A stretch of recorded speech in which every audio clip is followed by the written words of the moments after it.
It was midnight. The road stretched endlessly into the darkness, empty and lifeless. My car had broken down in the middle of nowhere, the engine dead, my phone with no signal. I was stranded. Then, in the distance, I spotted it. A small, old house, standing alone against the night. The only sign of life was a flickering porch light, barely holding on. I walked toward it, hoping to find help. I knocked once. No answer. The air was still, unnervingly silent.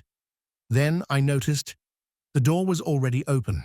Slowly, I stepped inside. The living room was coated in dust, furniture draped in white sheets.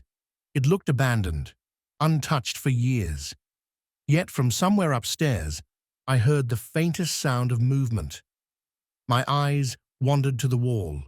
Lining it were framed black and white photographs, old family portraits, their faces blurred with age, but one of them stood out. It looked new, the frame still polished, the image crisp, my breath caught in my throat. The man in the picture looked exactly like me. A cold shiver ran through me. I turned to the hallway, my pulse quickening. At the very end, in the darkness, stood a figure, still, silent, watching. My own silhouette reflected back at me, but something was wrong. The eyes, hollow, lifeless. I took a step forward, and so did it. Before I could react, hands shot out from the shadows, wrapping around my throat. I gasped, struggling, my vision fading as the grip tightened.